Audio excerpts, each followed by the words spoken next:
Okay, just want to make a video real quick about how regret is a spectrum.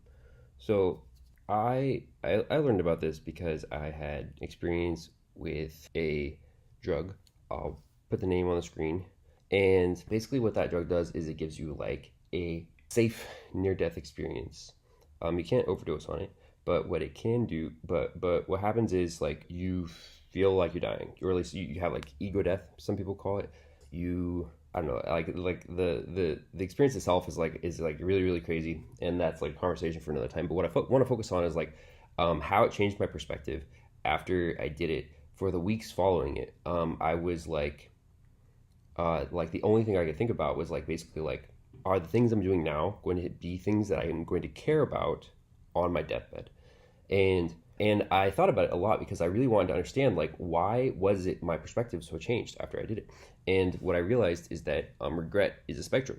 You have your starting regrets and your ending regrets. I think this could be generally true for any like thing that you start and end in your life, but it's also true for your life.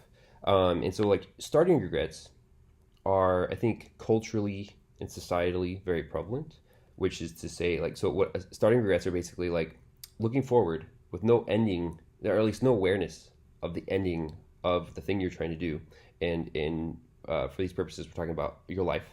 So no awareness that you're going to die. Essentially, what are your what are your regrets, or at least what do you think your regrets will be at the end of your life? And usually, it's you think you will regret not having saved enough money, spending money and not saving it, and also taking too many risks. But that's only one side of the regret spectrum. The other side are your ending regrets. Essentially, at the end of your life, looking back, essentially on your deathbed, what are the things you're going to care about? What are the things you're going to regret? And it's actually exactly the opposite. It's you're going to regret having saved money and not spent it, or at least like whatever it means to save money and not spend it and not live well, and you're going to regret like basically not taking enough risks. And so it's like these two sides of the spectrum are something that everybody has to keep in tension. And I think in order to live well, like culturally in our society, I only really ever was aware of the starting regrets. I think everyone focuses on that. Everyone like in our society, like everyone's like, get educated, save money, do well for yourself. But they're not really talking about the other side of the coin, which is that like if you don't, there's a lot of stuff that you can do that involves like saving money and doing well for yourself, that it does not mean living well. And so it's very important. Like I think you need both sides of the spectrum, but it's very important to not assume that only the one side is everything. It's definitely not. Like you need to. There's so many people who are doing well for themselves and also not living well. And I think definitely one of my theories is that like most perspectives come in spectrums. Most perspectives have like a dichotomy, a duality.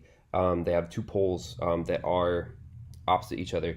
And I think also one of my main arguments is that usually one side of any given spectrum should be prioritized a little bit. And usually you need both sides, but in this case, I think that the ending regrets should be prioritized a little bit. You should be a little bit more focused on making sure that you are not going to regret what on your deathbed the stuff, rather than you're not going to regret like your starting regrets. I think it's like that is definitely, in my opinion, but I think it's sort of like definitionally true. It's just like what does it mean to live a good life? This is what it means to live a good life. Have no regrets, but your ending regrets, not the other kind. And like, yeah, I guess that's all I wanted to say about that.